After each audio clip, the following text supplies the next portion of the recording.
नमस्कार। झारखंड की खबर में आप सबों का स्वागत है। आइए जानते हैं आज की खबरों को।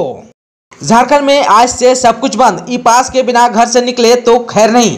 रविवार से राज्य सरकार पूरे प्रदेश में लॉकडाउन के नियमों को और सख्त करने जा रही है। मकसद है कि लोगों को घर से अकारण निकलने पर अंकुश लगाया जा सके। इसलिए बाइक से लेकर कार तक को ई पास लेकर चलना अनिवार्य कर दिया गया है। जिनके पास नहीं होगा उनसे पुलिस सख्ती से निपटेगी। तमाम आवश्यक सामग्रियों की दुकानें, निर्माण उद्योग से संबंधित उपकरण चालू रह सकेंगे और इनसे जुड़े कर्मियों के आवागमन पर कोई रोक नहीं है, लेकिन इन्हें भी ऑनलाइन पास बनवाना होगा, जिसकी प्रक्रिया बहुत ही आसान है। इस बार ऑनलाइन आवेदन से लेकर पास निर्गत करने की प्रक्रिया को बहुत ही सरल बनाया गया है। इस विधि में व्यक्ति को अपना मोबाइल नंबर और अपने किसी एक प्रमाण पत्र से संबंधित जानकारी देनी होती है। इसमें ड्राइवर लाइसेंस, पैन नंबर या आधार नंबर आदि शामिल है। फॉर्म जमा होते ही दूसरी ओर से पास निर्गत हो जाता है। राज्य में पास बनाने की प्रक्रिया शनिवार को शुरू हुई और पहले ही दिन शाम होते होते 1 लाख से अधिक पास बन चुके थे। आप सबको बता देना चाहता हूं कि राज्य सरकार की सख्ती रविवार की सुबह 6 बजे से शुरू हो जाएगी। जिन दुकानों को वर्तमान में दोपहर 2 बजे तक खोलने की अनुमति मिली है, सिर्फ वही दुकान 16 मई से 27 मई तक दोपहर 2 बजे तक खुलेगी। लेकिन खरीदारी मुश्किल होगी। घर से बाहर खरीदारी के लिए या दुकान खोलने के लिए पैदल निकले तो ठीक है, लेकिन जैसे ही आप गाड़ी लेकर निकलेंगे आपको पास दिखाना होगा। पास नहीं रहने पर कोविड गाइडलाइंस का उल्लंघन माना जाएगा। झारखंड से एक बड़ी खबर सामने खुलकर आया है। ई पास के खिलाफ झारखंड हाईकोर्ट में जनहित याचिका दायर। राज्य में लॉकडाउन के दौरान रविवार से बढ़ाई गई यानी आज से बढ़ाई गई पाबंदियों के तहत शहर के अंदर भी वाहनों के परिचालन पर ई पास को अनिवार्य किए जाने के खिलाफ झारखंड हाईकोर्ट में एक जनहित याचिका दाखिल की गई है।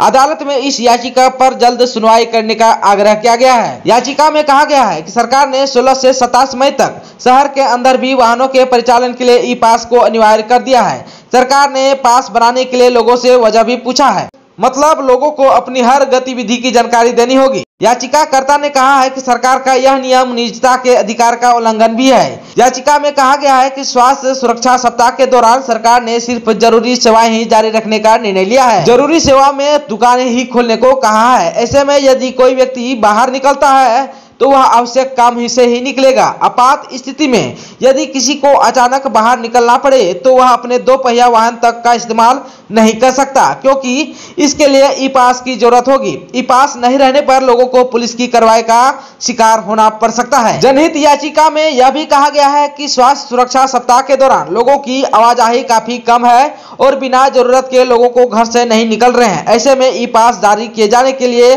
जो जानकारी मांगी जा रही है उससे निजता का हनन होने की पूरी संभावना है।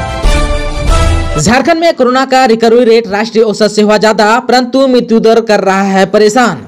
झारखंड में कोरोना की दूसरी लहर अब कम होने लगी है। स्वास्थ्य सुरक्षा सप्ताह के प्लान, स्वास्थ्य सुविधाओं में बढ़ोतरी और कोविड टेस्ट में तेजी आने के बाद अब स्थिति में लगातार सुधार होता दिख रहा है। करीब 1.5 महीने बाद झारखंड में कोरोना रिकवरी रेट राष्ट्रीय औसत से अधिक हुआ है। परंतु दुखदायी की बात यह है कि राज्य में अभी भी बड़ी संख्या में कोरोना से मौत हो रही है। हालांकि यह संख्या अब घटती दिख रही है। राज्य में ये आंकड़ा कुछ दिन पहले तक 100 के पार चल रहा था, लेकिन अब वह 100 से कम हुआ है। आप सबको बता देना चाहता हूं कि अब तक में राज्य में 4366 लोग इस संक्रमण से अपनी जान गंवा चुके हैं। मौसम विज्ञान के आधार पर झारखंड में आज यानी 16 मई को झारखंड के 4 जिले पूर्वी और पश्चिमी सिंहभूम, सरायकेला, खरसावां और सिमडेगा जिला को छोड़कर अन्य 20 जिलों में वज्रपात की संभावना। इसके लिए मौसम विभाग ने येलो अलर्ट जारी कर दिया है। अरब सागर में साइक्लोनिक प्रेशर बन रहा है। इस कारण चक्रवाती तूफान टाउटे का झारखंड में 16 मई से असर दिखेगा। इस दौरान राज्य के कई हिस्सों में 30 से 40 किलोमीटर प्रति घंटे की रफ्तार से तेज हवा और बारिश होने की संभावना है। पिछले एक सप्ताह से राजधानी रांची समेत आसपास के कई इलाकों में हल्के से मध्यम दर्ज की बारिश रिकॉर्ड की गई, मगर झारखंड मौसम विभाग के अनुसार अगले 3-4 दिनों तक अब रांची का मौसम शुष्क बना रहेगा। इसके साथ ही अधिकतम तापमान में 3 डिग्री और न्यूनतम तापमान में 2 डिग्री तक की बढ़ोतरी देखने को मिल सकती है। वहीं पर पिछले 24 घंटों के दौरान राज्य में कहीं कहीं हल्के बारिश रिकॉर्ड की गई। इसके साथ ही ज्यादातर हिस्सों में तेज हवा चली। राज्य में सबसे ज्यादा बारिश लोहरदगा के कुड्डू में 8.2 मिलीमीटर रिकॉर्ड की गई। इसके अलावा जमशेदपुर और सतगावा में भी 7 मिलीमीटर बारिश रिकॉर्ड किया गया। वहीं राज्य में सबसे ज्यादा अधिकतम तापमान मेदिनीनगर में 38.6 डिग्री सेल्सियस रिकॉर्ड किया गया, जबकि सबसे कम न्यूनतम तापमान चाईबासा में 20.4 डिग्री सेल्सियस रिकॉर्ड किया गया। झारखंड में स्मार्ट बनेंगे स्कूल, प्रोजेक्टर के साथ IT लैब की भी सुविधा। झारखंड में सरकारी स्कूलों को स्मार्ट बनाने की कवायद शुरू हो गई है। स्कूलों में IT लैब बनाने से लेकर प्रोजेक्टर तक लगाने की योजना राज्य सरकार की ओर से तैयारी की गई है। साथ ही राज्य में नए आवासीय विद्यालय भी खोले जाएंगे। इस संबंध में राज्य शिक्षा विभाग की ओर से प्रस्ताव तैयार कर केंद्र सरकार को भेजा गया है। राज्य के 31 इंटरमीडिएट स्कूल, 358 हाई स्कूल और 611 मिडिल स्कूलों में IT लैब की स्थापना की योजना बनाई गई है। इन स्कूलों में 10-10 कंप्यूटर का लैब बनाया जाएगा। वहीं स्मार्ट बनाए जाने वाले स्कूलों में ऑनलाइन लाइव पढ़ाई की भी व्यवस्था की जाएगी। राज्य सरकार ने समग्र शिक्षा के लिए केंद्र सरकार से 3241 करोड़ रुपए की मांग की है। विभिन्न मीडिया रिपोर्ट्स के अनुसार बताई गई है कि 28 मई को पैब की ऑनलाइन बैठक होनी है, जिस पर राज्य के समग्र शिक्षा के प्रस्ताव पर केंद्र सरकार की ओर से अनुमति मिल सकती है। झारखंड बंगाल की पैसेंजर ट्रेनों को भी बंद करने की तैयारी, रेलवे बोर्ड के आदेश का इंतजार। कोरोना की दूसरी लहर से उपजे असामान्य हालात पर काबू पाने के मकसद से लॉकडाउन की वजह से रेलवे भी विपरीत हालातों का सामना कर रहा है। बारी बारी से ट्रेन रद्द की जा रही है। लंबी दूरी की ट्रेनों के बाद पैसेंजर ट्रेनों को रद्द करने का कार्यक्रम जारी है। इसी कड़ी में झारखंड और बंगाल की आधा दर्जन पैसेंजर ट्रेनों को रद्द करने की तैयारी है। मात्र रेलवे बोर्ड की हरी झंडी का इंतजार है। आप सबको बता देना चाहता हूँ कि कोरोना संक्रमण के भय से पैसेंजर ट्रेनों में बेहद कम यात्री सफर कर रहे हैं। इसे देखते हुए दक्षिण पूर्व रेलवे ने स्पेशल ट्रेनों के बाद अब पैसेंजर ट्रेनों का परिचालन बंद करने की अनुशंसा करते हुए एक पत्र रेलवे बोर्ड को भेजा है। दक्षिण पूर्व रेलवे के चीफ पैसेंजर ट्रांसपोर्टेशन मैनेजर आशीष भाटिया ने रेलवे बोर्ड को एक पत्र के माध्यम से बताया कि ट्रेन में प्रतिदिन 30% से कम यात्री यात्रा कर रहे हैं, जिसके कारण इन ट्रेनों का परिचालन रद्द करने की आवश्यकता है। रेलवे बोर्ड से जैसे ही हरी झंडी मिलेगी, पैसेंजर ट्रेनों का परिचालन रद्द कर दिया जाएगा। झारखंड के देवघर में मरीज को ठेला या कंधे पर लादकर नहीं ले जाना पड़ेगा अस्पताल। जिले में शुरू हुई बाइक एम्बुलेंस सेवा। झारखंड में कोरोना संक्रमण के बढ़ते मामले को देखते हुए राज्य सरकार और जिला प्रशासन की ओर से लगातार कई सुविधाएं उपलब्ध कराई जा रही है। इसके बावजूद संक्रमित मरीजों को घर से अस्पताल पहुंचाने में आ रही कठिनाई को देखते हुए देवघर जिला प्रशासन ने त्वरित और बेहतर स्वास्थ्य सुविधा उपलब्ध कराने के लिए बाइक एम्बुलेंस चलाने का निर्णय लिया है।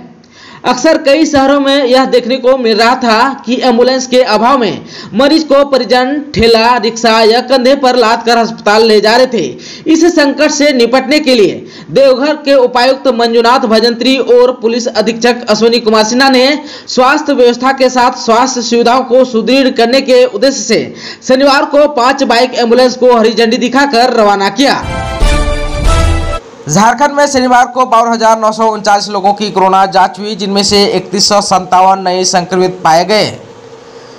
वहीं पर राज्य में 24 घंटे के भीतर 65 कोरोना मरीजों की मौत हो गई। इनमें से 19 मरीज रांची के ही हैं तथा पूर्वी सिंहभूम में 12, बोकारो व गिरिडीह में 6, गढ़वा, रामगढ़ व लोहरदगा में 3, हजारीबाग, पश्चिमी सिंहभूम व पलामू में 2, देवघर, धनबाद, गोड्डा, जामताड़ा, खुट्टी, कोडरमा व सिमडेगा में 1 मरीज की मौत हुई। 7 जिले में कोई मौत नहीं हुई। इनमें से चतरा, दुमका, गुमला, लातेहार, पाकुड़, साहिबगंज तथा सरायकेला शामिल है।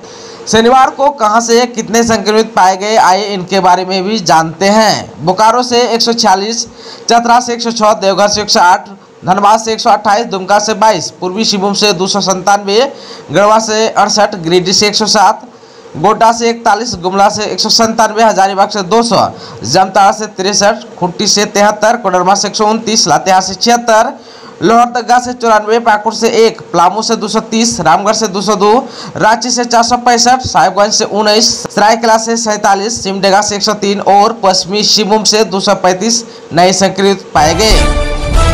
झारखंड में 3157 नए संक्रमित मिले तो इससे दोगुने से अधिक यानी कि 6,762 मरीज स्वस्थ भी हुए हैं।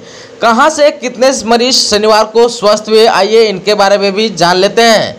शनिवार को बोकारो में 417 लोग स्वस्थ हुए, चतरा में 65, देवघर से 261, धनबाद से 143, दुमका से 30, पूर्वी सिंहभूम से 743, गढ़वा से 43, गिरिडीह से 247, गोड्डा से 41, गुमला से 176, हजारीबाग से 611, जमताड़ा से 156, खूंटी से 169, कोडरमा से 152, लातेहार से 47, लोहरदगा में 166, पाकुड़ में 191, पलामू में 239, रामगढ़ में 179, रांची में 2206, साहेबगंज में 57, सरायकेला में 119, सिमडेगा में 65 और पश्चिमी सिंहभूम में 239 लोग स्वस्थ हुए हैं।